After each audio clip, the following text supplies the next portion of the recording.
Muy buenos días, hermano. Gracias por esperarme un poquito. Tenía que ordenar un poco acá el escritorio porque si no me vuelo. Que el Señor le bendiga. Un gusto poder compartir con ustedes algo sobre la palabra del Señor. ¿Quiénes trajeron Biblia? ¿Sí? Ya. ¿Y el celular lo trajeron? No. ¿Sí? Ya. Bueno, en el celular hay una aplicación también que usted puede buscar la Biblia, la palabra de Dios. Lo importante que le preguntaba de eso es porque la idea es leer la Biblia, leer la Escritura.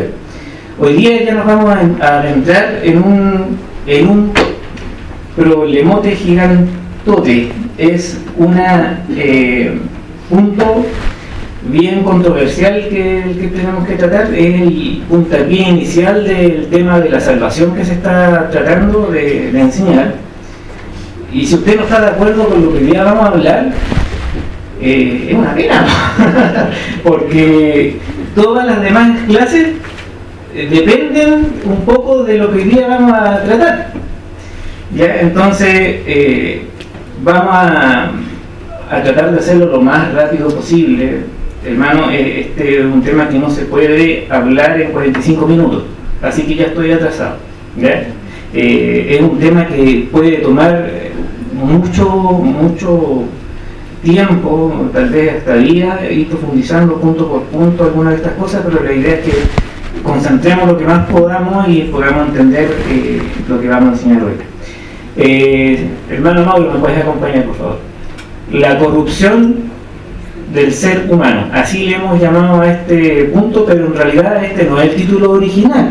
Lo vamos a explicar un poco porque necesitamos explicar este tema. Dale la siguiente, por favor. El nombre original de este curso, por decirlo así, sería, o de este tema de este curso de la salvación, sería depravación total. Pero cuando hablamos del nombre depravación total, es un poco confuso, no sabemos a qué nos podemos referir. Algunos pueden pensar que depravación total podría ser algo como depravación extrema, porque si nos ubicamos en el contexto en el que estamos hoy día, estamos en una iglesia. Y cuando hablamos de depravación en una iglesia y le ponemos la palabra extrema, podríamos decir, podríamos pensar en alguien que completamente hace el mal y continuamente hace el mal y nunca piensa en hacer algo bueno. Es como extremadamente malo. Y si lo miramos en la realidad, uno podría decir, pero es que no hay gente tan mala así. Podríamos pensar inclusive en Adolfo Hitler. ¿Quién piensa que Adolfo Hitler era bueno? ¿Quién piensa que era malo? Podríamos levantar la mano todos. Pero aún así él tuvo misericordia de no cometer asesinato contra su madre, por ejemplo. O sea, podríamos decir que a lo mejor tenía un poquitito de bondad en su corazón porque no fue capaz de matar a su madre. No era completamente malo. O sea, extremadamente no llegó a eso. ¿Se entiende el punto, cierto? Por lo tanto, es un poco complicado explicar este asunto. Entonces, hay otros autores que hablan sobre otro segundo título, que es corrupción radical, y me gusta harto ese título, que quiero un poco ahondar sobre ese asunto. Y alguien que habla sobre esto es R.C. Sproul, no sé si alguno lo conoce. Y si lo conoce, tiene que ser entonces usted muy viejo, porque el caballero murió hace mucho tiempo. Pero él es un teólogo muy connotado. Usted puede buscar algún material de él en YouTube, que hay harta información. Y este caballero hablaba sobre este punto y muchos de los otros más de los que vamos a hablar. Pero como para entender un poco más a qué nos referimos con depravación total, con corrupción radical, en realidad estamos hablando de la corrupción del ser humano, de nuestro estado ante Dios, antes de conocerlo. Básicamente es eso, ¿ya? Pero vamos a tratar de buscar en la palabra de Dios en qué nos sustentamos y por qué explicamos este asunto, ¿ya? Vamos a ver. Señor, te damos las gracias por este día, porque tú eres bueno. Y lo vamos a recordar en un momento más, Señor. Ayúdanos a siempre tener eso presente. Tú siempre quieres lo mejor para nosotros, Señor. Te pedimos, Señor, que ahora nos acompañes, Señor, en este momento, Señor, en esta clase y en las clases también que están dando los otros profesores. Bendícele, Señor, a los alumnos también. Ayúdanos a entender tu palabra, Señor.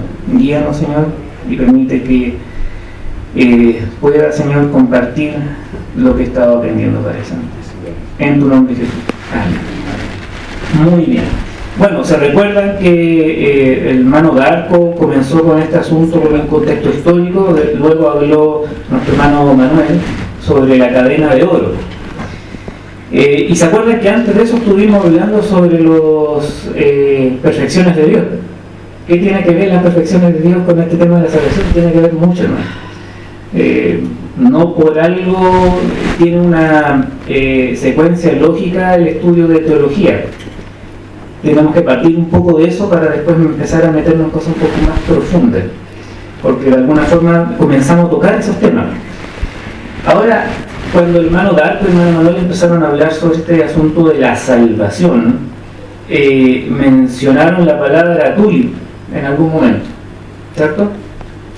Tulip de tulipán, de ahí viene. Es un acróstico que teólogos de años atrás intentaron crear para darle una forma fácil de recordar a los cristianos, que con ciertas palabras de ese acróstico se iban a referir a 5 puntos de la teología reformada que estaban en cuestionamiento o que se tenían que explicar para de alguna forma eliminar algunas malas creencias, ¿ya?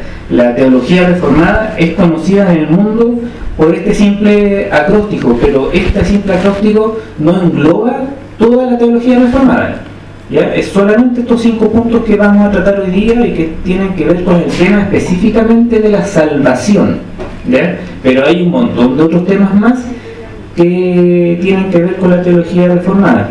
Por cierto, Centros Bíblicos creemos en una teología reformada, por si acaso, ¿ya? Y les voy a dejar de tarea al tiro algo, hermano, porque como no tenemos tiempo para explicar tanta información en relación a este punto que vamos a hablar hoy día sobre la total depravación, depravación total o corrupción del ser humano, rondan muchas ideas incorrectas o erradas del tema de la salvación, ¿ya? Alguien podría decir, pero ¿cómo todos estamos de acuerdo de alguna forma de que nuestra condición ante Dios es pecaminosa, por ende estamos muertos en delito y pecado? Todos estamos de acuerdo con eso, ¿cierto? ¿Sí? Bueno, habían algunos movimientos que ahondaron sobre este asunto hace años atrás, más o menos en el siglo XVII. De ahí sale Pelagio, así que anoten por ahí Pelagio si no han escuchado hablar de él.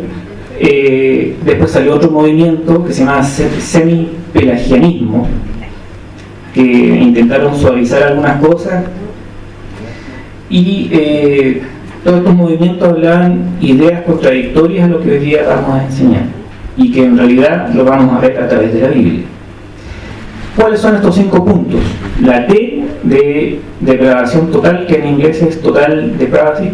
Después la U de elección incondicional. Eso el tema lo va a tener que tocar, si no me acuerdo, el hermano Darco me parece que le toca ese tema, o el hermano Manuel. Después la expiación limitada, que sería la L, y la I, la gracia irresistible, y la P, la perseverancia de los santos. Le cambiamos los nombres, como el de hoy día era depravación total, lo dejamos en la corrupción del ser humano para que sea más entendido. Bueno, este acróstico, hermano, ha ayudado a muchas personas para 2 cosas generalmente. Una, para recordar las características distintivas de la teología reformada, y lo otro, para causar confusión y mal entendimiento por el mismo nombre, ¿ya? Nosotros debemos tomarlo solo como un recurso para ayudar nuestra memoria, ¿ya? Hay algunos que le han cambiado también el nombre, y algo de esto mencionó el hermano Darco, en vez de tulip por rulip, por el tema de la corrupción radical, ¿ya? Estos 5 puntos controversiales de esta teología son los que vamos a considerar en el estudio de la salvación que se está viendo ahora, ¿ya? Así que vamos a tomar un tiempo para explicar estos 5 puntos del calvinismo a través de las iniciales o con estas ciertas modificaciones en los nombres de este acróstico, ¿ya? Así que vámonos de lleno a este punto. Pasamos a la siguiente PPT. ¿Qué es o a qué se refiere la T? La T de Tulip, depravación total, corrupción del ser humano, recién lo acabamos de decir. Pero este es un término engañoso, dice, se confunde con la idea de depravación extrema, más o menos recién lo había explicado, pero en simple, en la teología reformada, dice que se refiere a la idea de que toda nuestra humanidad está caída. ¿Están de acuerdo con eso, hermano? ¿Sí? Levante la mano si está de acuerdo, a ver. Ya, ¿por qué le pregunto esto? La persona que hizo este estudio, R.C. Sproul, hizo esta misma pregunta a su clase hace años atrás. Eran como 25 o 28 alumnos que él les preguntó esta misma pregunta. Lo notó en una pesada, 28 o 25. Pasaron las clases y después empezó a descontar la gente, porque al meterse al estudio de este tema es inevitable encontrar algunas opiniones que cada uno tiene respecto al tema de la salvación. Cuando empezamos a hablar de la depravación total o de la corrupción radical o de la corrupción del ser humano, básicamente, inevitablemente nos vamos a meter a un problema de las patas de los caballos. ¿Por qué? Porque cuando hablamos del tema de la depravación total, que ya sabemos que esto es en simple la referencia sobre la idea de que toda humanidad está caída, inevitablemente debemos de pensar acá qué pasa con el libre albedrío, qué pasa con la predestinación. Inevitablemente salen estos temas a la luz de este punto. Afortunadamente no los tengo que explicar yo ahora, lo voy a tener que explicar. Pero por eso después mucha gente se complica con esto. Bueno, el pecado, estamos de acuerdo de que afecta mi voluntad y su voluntad. ¿Estás de acuerdo con eso, cierto? Ya. No vaya a cambiar de idea después. Afecta a mi corazón. ¿Estamos de acuerdo, cierto? Y afecta a mi mente. Porque todos nosotros estamos completamente caídos, ¿cierto? Antes de haber conocido a nuestro Salvador, ¿cierto? Por ende, mi forma de pensar y mi forma de razonar, inclusive mi cuerpo, está caído. ¿Ya? La depravación total también enfatiza el hecho de que el pecado haya llegado hasta el centro de nuestro ser. ¿Cree esto, hermano? Sí. Porque ahí, ahora comenzamos con la complicación. Hay algunos movimientos que dicen, es que no, yo tengo algo bueno, si no soy tan malo, si yo hago cosas buenas, ¿cómo no soy tan malo? Se no ha matado a nadie. ¿Se ha encontrado con gente así? ¿O usted mismo lo tuvo que haber dicho en algún momento de su vida? Porque nos tendemos a comparar con otro ser humano, pero esa no es la vara de medir, hermano. Es la que Dios dice quién es bueno y quién es malo. ¿Ya? El pecado no es algo periférico, entendamos bien eso, ¿ya? Tampoco es un defecto que estropea nuestra perfección, no. En realidad es radical, y por eso R.C. Sproul sugiere el título corrupción radical. Y radical, ¿por qué? Porque la palabra radical viene de radix o radicales también, que quiere decir que afecta la raíz de nuestras vidas. En otras palabras, hermano, va a sonar fuerte lo que voy a decir, pero estamos podridos por dentro. Así es. ¿Ya? Pueden darle el siguiente. El pecado penetra masivamente en la totalidad de la persona caída. Dale el siguiente, por favor. El pecado no es una mancha sencilla y externa, es algo que llega al núcleo de nuestro ser. Dale el siguiente. ¿Cómo graficamos esto? En estos dos círculos. El primer círculo completamente negro sería todo nuestro ser. Y en el otro se figura la otra idea que hablan algunas personas o algunas corrientes de doctrina que dicen, no, es que algo bueno hay en mí, en mi interior. Y ese bueno en mí lo confunden con el libre albedrío. Y gracias al libre albedrío, entonces yo escojo buscar a Dios. Ya nos metemos en el tema de la elección. Libre albedrío, ¿se dan cuenta? Y ahí hay una fina línea de dificultades y de herejías que van en contra de lo que la Biblia enseña. La Biblia nos dice, y recién todos ustedes levantaron la mano, que estamos completamente podridos. ¿Ya? No hay ninguna pizca de bondad en nosotros. Eso lo vamos a ver. ¿Ya? Radical, la palabra radical viene del latín radicalis y significa relativo a la raíz. Sus componentes léxicos son radix, radicis, que significa raíz, y también hay algunas explicaciones como relativo a la raíz, relativo al origen, que tiene su causa o problema desde su origen y que genera o exige cambios totales o de raíz. Todo eso significa radical. Entonces estamos podridos. ¿Está de acuerdo con eso? ¿No? La Biblia nos dice que somos un trapo de inmundicia. En algunos textos del Antiguo Testamento, gusano de Jacob. Y lo usamos mucho también para molestar a veces.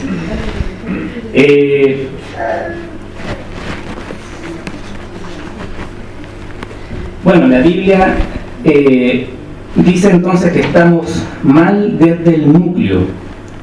Y eso Cristo mismo lo deja muy claro, hermano. Si nosotros vemos en Mateo 7, versículo 15 al 20, se los voy a leer rápidamente, fíjese en lo que él habla. Dice, por su fruto lo conoceréis. ¿Se recuerdan de esa? Muchas gracias. Dice, guardaos de los falsos profetas que vienen a vosotros con vestidos de ovejas, pero por dentro son lobos rapaces. ¿Quiénes son estos falsos profetas? ¿Son creyentes? ¿O son incrédulos, inconversos? O sea, eran personas como nosotros, ¿cierto? Ya. Por sus frutos los conoceréis. ¿Acaso se recoge uva de los espinos o higos de los abrojos?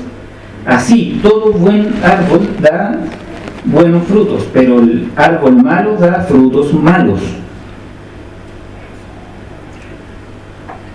Un árbol que está podrido no da frutos buenos. De hecho, no da ni frutos. ¿Ha visto usted alguna planta se la podría? ¿Alguna vez alguna planta en su jardín? Y como que está seca, cuando la saca de raíz, es una cosa horrible lo que uno ve de raíces. Abajo hay algunos que se le pegan unas cositas como esta blanca. Estoy acostumbrado a ver eso porque como me gusta de repente jardinear. Y es terrible ver ese asunto, y relacionándolo esto con el tema espiritual, hermano, así estábamos. Así estábamos. Todo árbol que no da buen fruto es cortado y echado en el fuego. Así que por sus frutos los conoceréis. Bueno, lo que podemos concluir con esta primera parte es que el pecado penetra masivamente en la totalidad de la persona caída. El pecado no es una manchita, ¿ya? Ni algo externo. Me recuerdo con esta palabra de mancha. Usted sabe que en el mundo cristiano hay cada cosa. Como también hay cada idea loca, cada pastor raro, cada músico o grupo de alabanza raro y cada canción rara igual. Por eso también hay que filtrar en las iglesias qué canciones cantamos. Tiene que tener contenido sólido.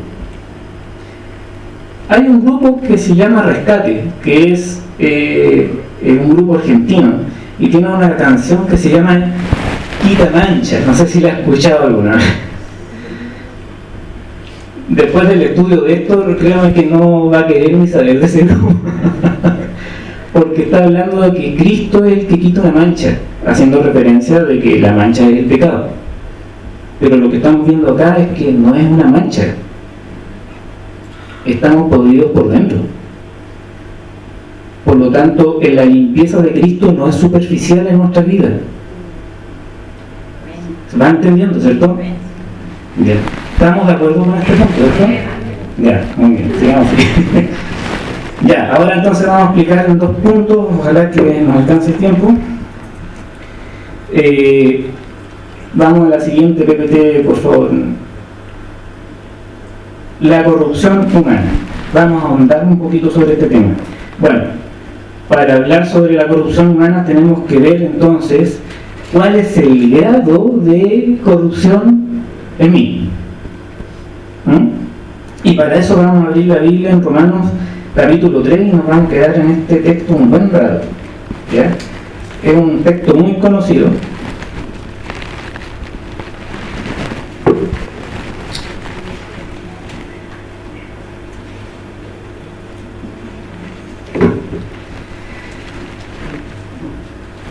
Que dice lo siguiente, versículo 10, capítulo 3 de Romanos, versículo 10. No hay justo, así, no hay quien entienda, no hay quien busque a Dios. Todos se desviaron a una y se hicieron inútiles. ¿Se da cuenta, hermano, de las palabras fuertes que está usando la Biblia? De cómo trata a la persona pecadora. Sepulcro abierto es su garganta. Bueno, usted eso lo puede leer más. Y el versículo 18, no hay temor de Dios delante de sus ojos. Así, hermanos, éramos antes de conocer a nuestro Salvador, antes de que Él nos rescatara de la podredumbre espiritual.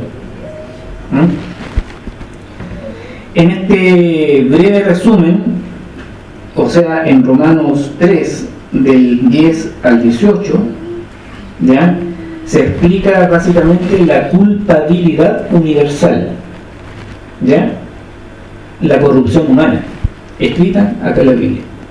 Esta es la condición, esta es la fotografía bíblica de la corrupción humana. La afirmación, no hay quien haga lo bueno, no hay siquiera uno, ahí nos empieza a doler un poco el asunto. Se opone, mejor dicho, a nuestras suposiciones culturales. Pero si hay gente buena, Rafa, y Sor Teresa Calcuta, y el padre Alberto Hurtado, hicieron cosas buenas, no puede ser tan así. Yo mismo, o sea, yo no he matado ni un perrito. ¿Hay algunos que sí?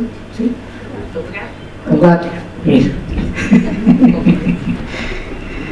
Bueno, ya se debió conocer al Señor, ¿cierto? Usted no me refiero, no el gato.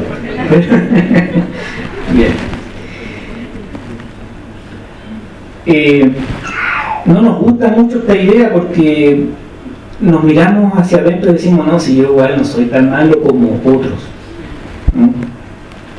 De hecho, vemos algunos incrédulos que respetan fielmente las leyes del tránsito. No pasan a exceso de velocidad en algunos lugares de las carreteras. Pero pasan zumbados algunos cristianos y uno les ve en la parte de atrás del auto que dice sonríe, Cristo te ama. ¿Verdad? Le ha pasado. Jesús mi copiloto también, ¿cierto? Bueno. Pablo acá no está utilizando una hipérbole para exagerar, ¿ya? Sino que está enfatizando un principio que es bíblico. Nosotros estamos mal desde el núcleo, ¿ya? Estamos mal desde el núcleo. La realidad es que, hermanos, el sobrio juicio de Dios indica que nadie hace el bien, aunque nosotros veamos ciertos destellos de bondad en nuestra vida, el juicio de Dios dice que no somos buenos. No somos buenos. Entonces, ¿por qué hago cosas buenas? Podría decir, sin haber conocido a Cristo antes. Eso nos provoca alguna colisión mental. Aquí porque tenemos un entendimiento relativo de lo que es el bien. No entendemos realmente qué significa ser bueno o hacer el bien. Cuando decimos, por ejemplo, que un hombre es bueno, miramos las cosas externas que esa persona está haciendo, pero nosotros no estamos viendo las motivaciones de su corazón en hacer eso bueno. Pero quien ve las motivaciones del corazón es Dios. Por lo tanto, para pasar por un buen filtro de qué tan buenas son las obras que yo hago, tendríamos que entender lo siguiente: la bondad de Dios. ¿Se recuerdan las perfecciones de Dios? Hermano Sebastián, ¿se recuerda qué significa la bondad de Dios? Que Dios es bueno, es bondadoso para con nosotros. Gracias, hermano. La bondad de Dios, según lo que estudiamos hace tiempo, ¿verdad? Significa, recuerden, primero es un atributo moral y es un atributo comunicable. Eso quiere decir que de nosotros de alguna forma hay alguna manifestación de bondad, pero no como la de Dios, ¿ya? Por lo tanto no somos buenos, porque Dios nos mide según su bondad, según su ley, según su carácter. De hecho, Él no exige ser santos como Él es, pero no podemos. Bueno, la bondad de Dios incluye la misericordia, la paciencia y la gracia, cosas que de alguna forma se meten en lo que estamos estudiando. Dios es la norma suprema del bien, y que todo lo que Dios es y hace es digno de aprobación. Si nosotros hacemos algo bueno, seamos sinceros, hermano, seamos pero sinceros, pongamos la mano en el corazón. Aunque usted vaya a hacer algo bueno, siempre dentro de toda esa bondad, por mucha compasión que usted tenga, por ejemplo, va a donar alimento a alguna persona que está sufriendo hambre. Es algo muy bueno, ¿cierto? Hay que ser compasivo, generoso, pero no podemos decir que mi acción es completamente compasiva y sin nada que de alguna forma en mi corazón me diga: bien, Rafa, lo estoy haciendo bien. En Dios no está eso. Por lo tanto, nuestro bien es imperfecto. Siempre se esconde dentro de nosotros algo corrupto.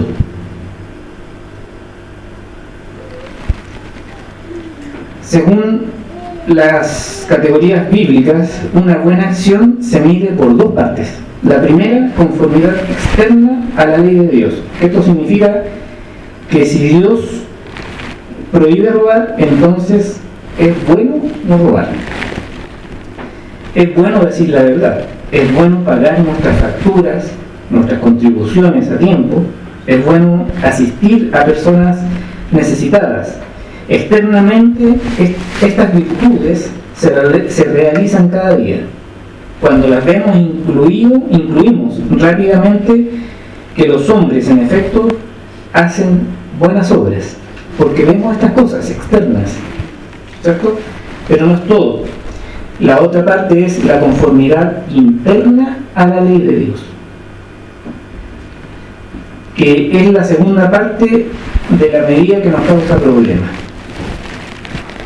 Antes que Dios pronuncie como buena una acción, Él considera no solo la conformidad externa o exterior de la ley, sino también la motivación con la que estamos haciendo esa acción. Nosotros solo observamos las apariencias externas. Dios lee el corazón. Por lo tanto, para que una obra se considere completamente buena, esta debe no solo conformarse externamente a la ley de Dios, sino que internamente también. Motivada internamente por un sincero amor a Dios. Y acá nos vamos a meter de nuevo un poco más a la herida. Es que no, si yo igual soy un poquito más bueno. Bueno, Cristo nos dice que no. Y si usted sigue pensando eso, usted está en contra de Cristo, hermano. Pero no se extrañe, porque partimos la clase diciendo, y todos aceptamos, que nosotros estamos corrompidos completamente. Y eso completamente significa nuestra mente también, por lo tanto nuestra forma de pensar en nuestro corazón es engañoso. Nos engañamos nosotros mismos.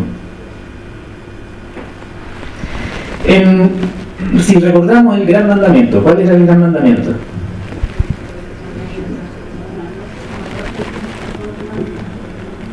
Mateo 22, 34 y 40 dice: amarás al Señor tu Dios con todo tu corazón y con toda tu alma y con toda tu... Vean, ¿alguien puede cumplir esto? No. No podemos. Amarás a tu prójimo como a ti mismo. Toda acción que realizamos debiera proceder de un corazón que ama a Dios totalmente. Toda acción, hermano. Toda. ¿Consideramos a Dios en todas nuestras acciones?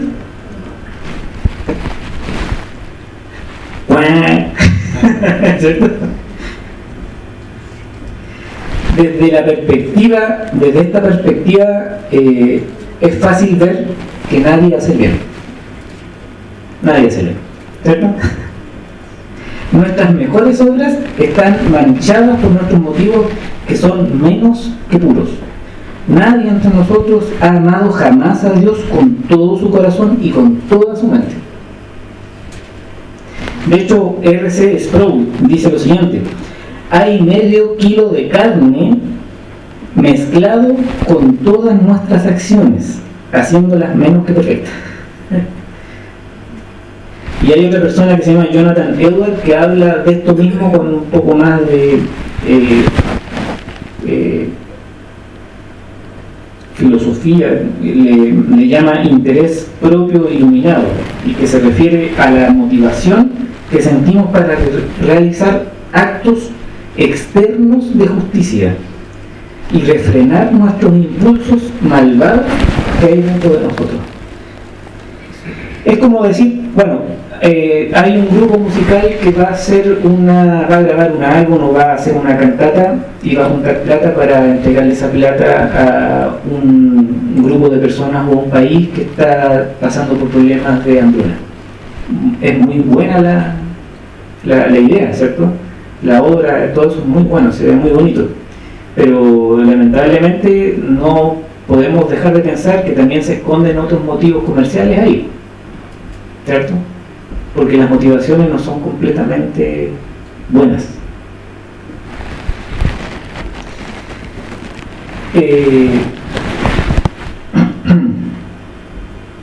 Bueno, vamos a pasar a otro punto. Y para finalizar esto, ninguno de nosotros alcanza el nivel de bondad que Dios tiene. ¿Ya? No hacemos lo que Dios manda, por tanto el juicio de Dios está en lo correcto cuando dice: no hay quien haga lo bueno, no hay siquiera uno. ¿Está de acuerdo con ese texto bíblico, cierto?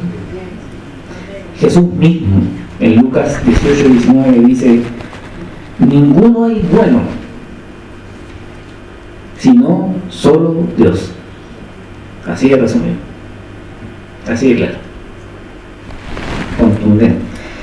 Bien, avancemos en lo siguiente. Si se fija en el texto de Romanos, ya quedó claro que no hay nadie bueno, ¿cierto? Pero es más, cuando hablamos del tema de la depravación total y ya nos metemos en el asunto de la salvación, y digo, no, pues es que yo busco a Dios. ¿Usted acuerda, usted ha escuchado alguna vez a algún cristiano que le dice, o tal vez nosotros mismos lo dijimos en algún momento, no, si estoy con un amigo, un vecino, un colega, que se nota que está buscando a Dios? ¿Ha escuchado eso? ¿Lo ha usado usted? Está mal, hermano. Nos hemos equivocado profundamente. No lo diga nada, porque nosotros no tenemos capacidad de buscar a Dios. ¿Ya? De hecho, la Biblia lo dice acá: no hay quien busque a Dios. Pero ¿cómo si tengo un amigo que está...? Bueno, expliquemos este asunto. Sin embargo, hay otro elemento en el pasaje de Romanos que nos provoca este poquito de amargura, porque dice, pero escucha que soy malo, entonces nada, ni siquiera hay algo bueno en mí, ¿no? Y tampoco hay algo que Dios haya tomado bueno para fijarse en nosotros y habernos escogido. Nada. Así que, terminada esta clase, deberíamos estar todos llorando y dándole gracias al Señor. Pablo dice, no hay quien busque a Dios. ¿Cuántas veces hemos oído a los cristianos decir, oye, fulano no es cristiano pero está buscando a Dios? ¿Cierto? La idea es que hay una persona en algún lugar que está buscando a Dios, pero pareciera como que Dios se está escondiendo, porque le está buscando y no le encuentra. Usted le habla, ¿no? Pero como que se esquiva así, como que medio evasivo. En el huerto del Edén, ¿quién se escondió cuando pecaron? ¿Adán y Eva? ¿O se escondió Dios? Él lo buscó. Cuando vino Cristo a la tierra, ¿se andaba escondiendo Jesucristo? Él buscaba a los pecadores. ¿Se da cuenta? Pero nosotros humanamente nos cuesta aceptar eso. Por eso entramos en estos conflictos. Somos nosotros los que andamos huyendo. De hecho, Proverbios 28:1 dice, el impío huye sin que nadie lo persiga, mas los justos están confiados como un león. La enseñanza uniforme de la Escritura es que los hombres caídos están huyendo de Dios. Nadie busca a Dios, como dice Pablo. ¿Está de acuerdo con eso, hermano? Entonces no vuelva a decir, hay un amigo que está buscando a Dios. No. ¿Por qué, pues, a pesar de una enseñanza bíblica tan clara, ¿cierto?, nosotros, los cristianos, persistimos en pretender conocer a personas que están buscando a Dios, pero que aún no la han encontrado? Hay personas en la antigüedad que estos temas ya los habían pensado. No se crea que nosotros somos la gran maravilla y estamos trayendo esto como gran novedad. No. El famoso Tomás de Aquino habla sobre este tema y él explica que hay dos acciones humanas que son similares pero diferentes y que podrían explicar este asunto. La primera sería que vemos personas que están buscando desesperadamente la paz mental, la liberación de la culpa, el significado y el propósito de sus vidas, una amante aceptación. Sabemos en realidad que quien busca esto en realidad no lo va a encontrar si no tiene a Dios en su vida. Y hay otras personas que no buscan a Dios, buscan en realidad los beneficios que solo Dios puede dar. El pecado del hombre caído es este: el hombre busca los beneficios de Dios mientras que al mismo tiempo huye de Dios mismo. Somos por naturaleza fugitivos. Dice la Biblia repetidamente que busquemos a Dios. De hecho, usted puede decir, pero Rafa, si hay un versículo bíblico que habla de esto, eres hereje. Veamos. Isaías 55:6 dice: buscad a Jehová mientras pueda ser hallado, llamadle en tanto está cercano. ¿Lo ha escuchado, cierto? ¿Lo ha ocupado usted en un evento evangelístico? No me diga que sí. Bueno, si lo ha hecho, no lo haga más. Bueno. Pedid y se os dará, buscad y hallaréis, llamad y se os abrirá. Mateo 7:7. Bueno, muchas veces estos textos los encontramos en eventos evangelísticos, cuando le queremos hablar a algún colega, a algún familiar sobre Cristo, presentarle el plan de salvación y todo eso. Pero la conclusión que sacamos de estos textos es que aún en nuestro estado caído tenemos la capacidad moral de esa búsqueda. Eso es lo que de alguna forma tratamos de decir al decir estos textos. Como que si volvemos atrás y vemos estos círculos completamente negros y uno que está negro con un puntito blanco, estamos todavía tratando de ser humanistas diciendo, no, si todavía hay algo bueno en mí porque yo le busco a Dios. De hecho, la Biblia me dice que le busque. Pero el punto es que no le está hablando acá en conversos la Biblia. El texto de Isaías 55:6 está en el Antiguo Testamento y le está hablando al pueblo de Israel, a personas creyentes en Dios, no a gentiles inconversos. Mateo 7 le está hablando a creyentes, no a gentiles inconversos. Por lo tanto, no aplica esos versículos para lo que habitualmente lo usamos. Lo mismo pasa con Apocalipsis 3:20, cuando decimos, he aquí, yo estoy a la puerta y llamo, y si alguno oye mi voz y abre la puerta, entraré a él y cenaré con él y él conmigo. Y lo ocupamos también, no, que Dios está tocando tu puerta. No, ese texto es para creyentes, está dirigido a un grupo de creyentes. Generalmente el evangelista aplica este texto como una apelación a los inconversos, diciendo Jesús está llamando a la puerta. Sin embargo, Jesús dirigió sus observaciones a la iglesia. No fue una demanda evangelística. Entonces, ¿qué es lo que está pasando? La cuestión es que el buscar es algo que los incrédulos no hacen por sí mismos. El incrédulo no busca, no llama. Buscar es un asunto de creyentes. Nosotros día a día debemos buscar a Dios. La Biblia dice, no hay quien busque a Dios. ¿Se da cuenta? Por eso debemos buscarle día a día al Señor, para evitar caer en estos problemas doctrinales. Edward dijo, la búsqueda del reino de Dios es el principal asunto en la vida cristiana. Alguien por ahí, no sé si recuerda, buscar primeramente. ¿Ve? ¿Se lo dice a quién? A los creyentes, ¿no? Si los inconversos no pueden buscar a Dios porque están muertos, no tienen la capacidad de moverse.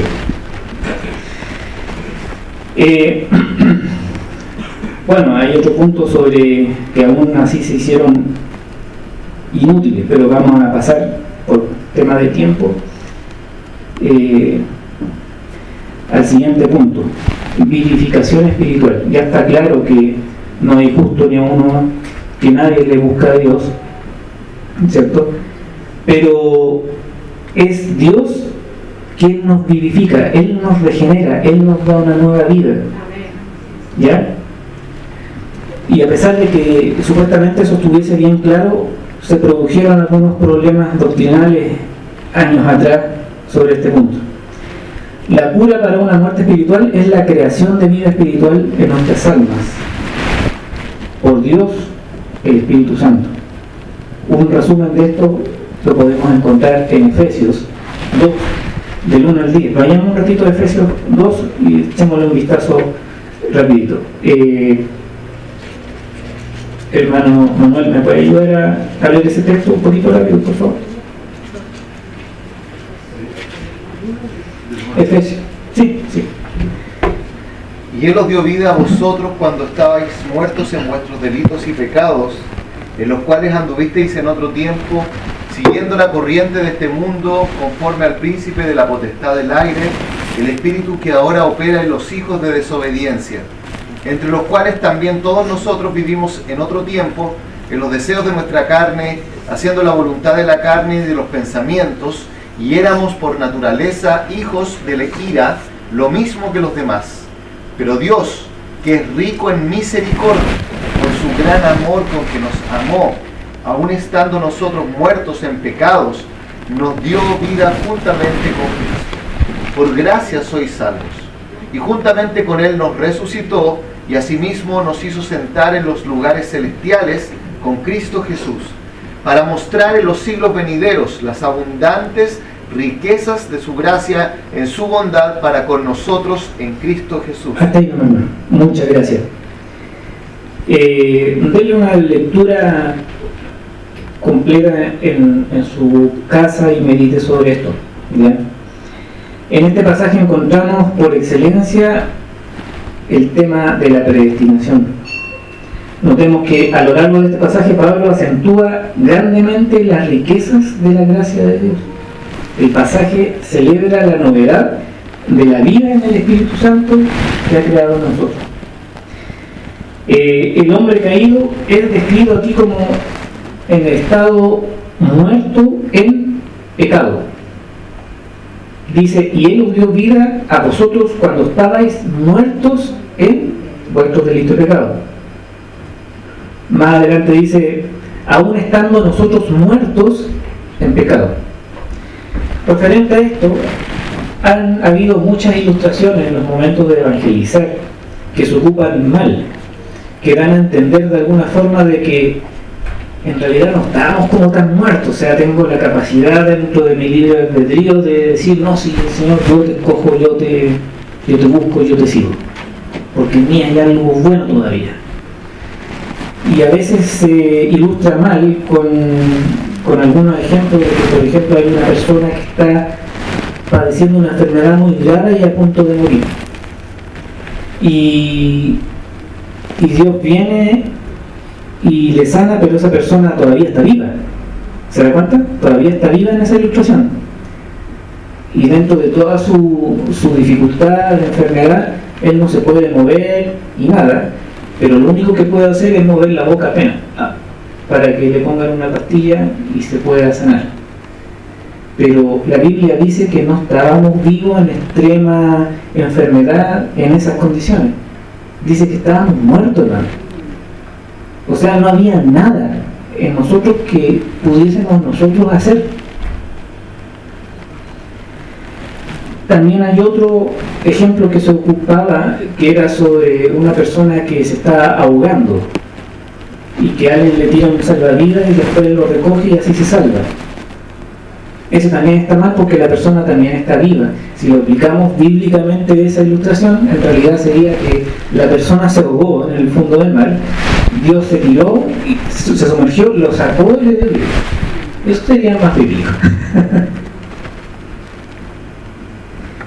Pablo dice que estamos muertos, no nos queda ningún gramo de vida espiritual.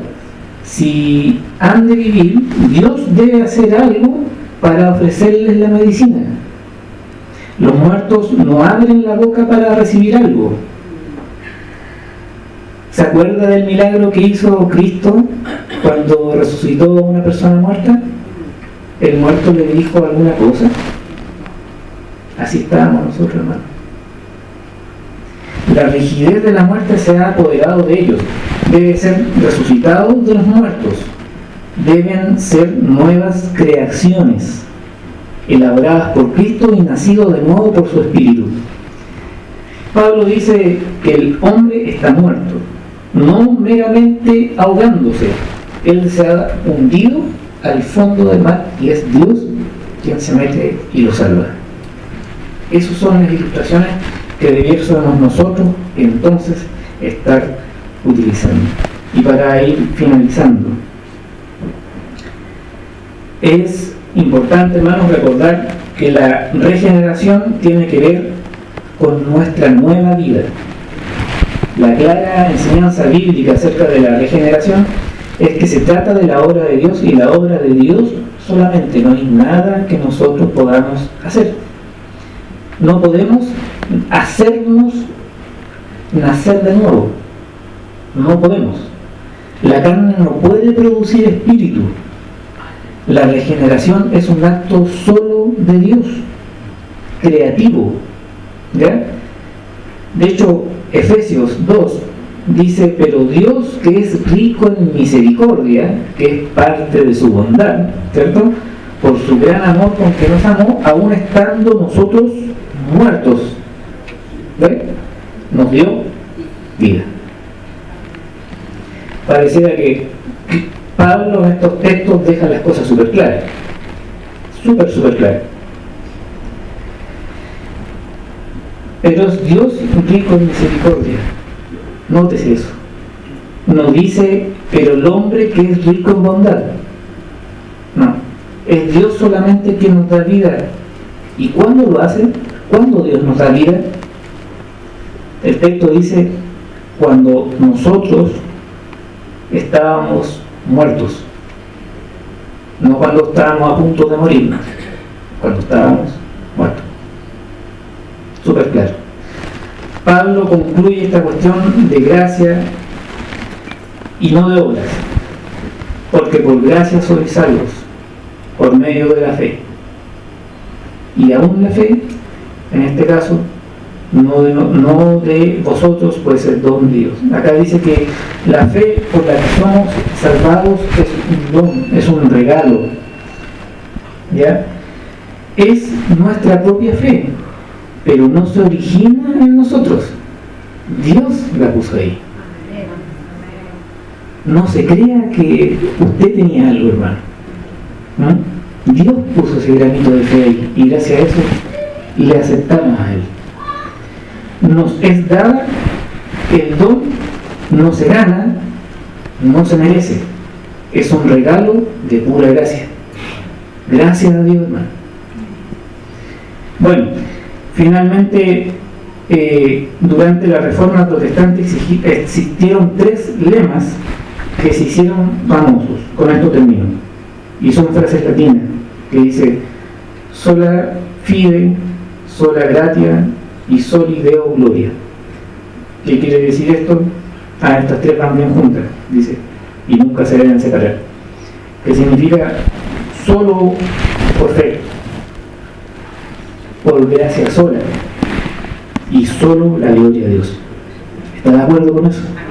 Un rotundo, ¿no? ¿Oremos al Señor? Señor, te damos las gracias por tu inmenso amor, Señor, para con nosotros, porque estando nosotros muertos en delitos y pecados, tú nos diste vida, Señor, y por eso estamos hoy acá. Permítenos, Señor, hoy agradecerte, Señor, ese don de amor que tú nos has dado, y cantarte alabanza, Señor, y también hacer buenas obras para agradecerte, Señor, para mostrar al mundo que nosotros hacemos esto para agradarte a ti, Señor. Ayúdanos a buscar hacer el bien, buscando imitarte, Señor, buscando imitarte en la bondad como tú eres. Ayúdanos, Señor, a perseguir ser santos como tú eres santo también. Gracias te damos, Señor, por lo aprendido hoy, y acompáñanos, Señor, en el resto del culto. En tu nombre, Jesús. Amén. Que el Señor le bendiga.